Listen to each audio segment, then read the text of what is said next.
The boardroom on the 47th floor of Langston Tower was a tomb of glass and cold mahogany. Victoria Sloan stood at the head of the table, her silhouette framed by a blood-red sunset.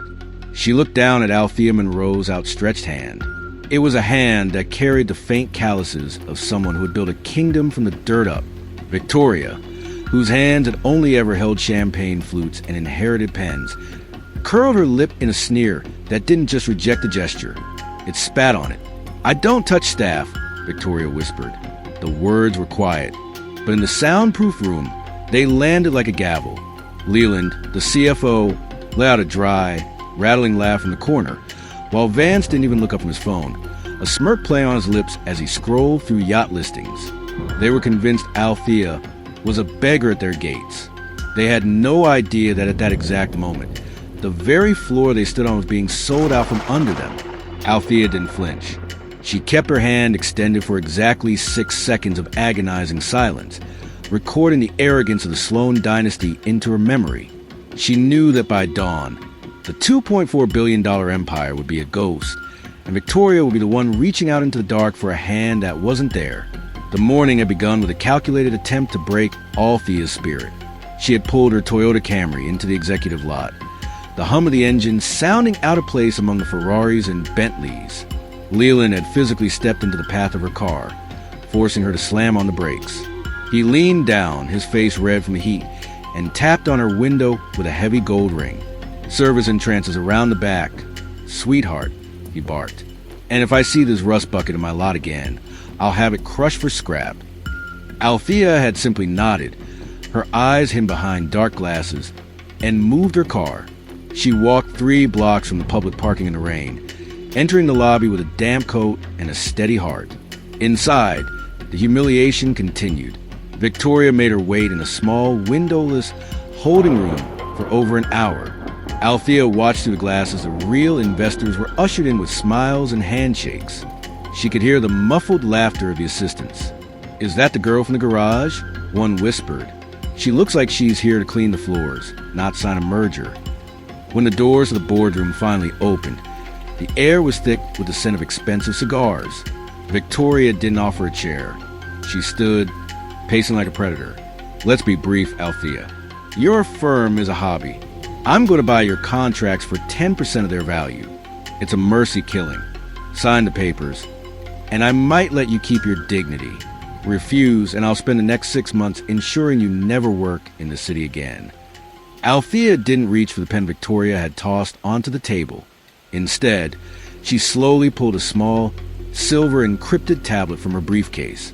The light from the screen cast a cold, blue hue over her face, contrasting with the red sunset outside. "You talk a lot about mercy, Victoria," Althea said, her voice dropping into a register that made Leland stop laughing. "But mercy requires a position of strength. And right now, you're standing on a trapdoor." Victoria rolled her eyes, leaning back against the mahogany desk. "Is this the part where you tell me you have a secret investor? Save it. We checked your books. You're over-leveraged and desperate." "I am over-leveraged," Althea admitted, her fingers dancing across the screen, "because I spent the last 8 months buying up the distressed debt of a shell company called Sovereign Holdings. Does that name sound familiar, Vance?" Vance's smirk vanished. His phone slipped slightly in his grip.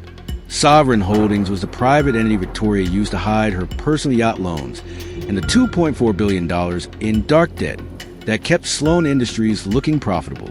"Sovereign is a private Swiss entity," Victoria hissed, her voice cracking for the first time. "You couldn't have touched it." "I didn't just touch it. I bought the controlling interest in the trust that manages it," Althea said. She turned the tablet around. It wasn't a contract.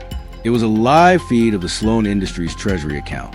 "You refused my handshake because you didn't think I was your equal. You were right. I'm not your partner, Victoria. As of 3:01 p.m., I am your landlord and your primary creditor." Althea tapped the final button. "And per clause 8.3 of the Sovereign Liquidity Agreement, I've just declared your leadership ethically volatile. The capital vacuum is active. Every cent of the $2.4 billion in your operating accounts is being swept back to the Monroe Heritage Trust. Right now." The room didn't just get quiet, it became a vacuum. Then the screaming began, not from the people, but from the machines. Every phone on the table began to vibrate with critical liquidity alerts. Leland's tablet turned a violent shade of red, showing the Sloan stock price entering a vertical freefall. "It's gone," Vance whispered, his face turning a sickly, translucent gray. "The payroll accounts, the insurance bonds, the escrow.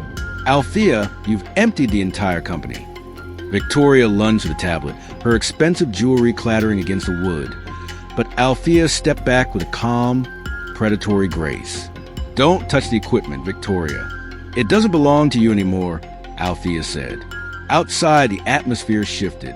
The quiet hum of the city was replaced by the low, rhythmic thumping of rotors. 2 helicopters with federal markings began to hover just outside the 47th floor windows, their searchlights cutting through the boardroom, blinding Leland and Vance. Below, on the street level, a fleet of 2024 black Chevy Suburbans screeched to a halt, blocking the exits. Marcus, the lead auditor for the SEC, stepped out of the lead vehicle, flanked by men in tactical jackets. Victoria stood frozen, her hand still extended in that mocking gesture from minutes ago, but now it looked like the desperate reach of a drowning woman. The heavy double doors of the boardroom burst open. It wasn't the staff Victoria had mocked. It was the authorities. "Victoria Sloan?" Marcus's voice boomed, echoing off the glass. "We have a court-ordered seizure of all Sloan assets. You have 5 minutes to gather your personal belongings. The building is being locked down."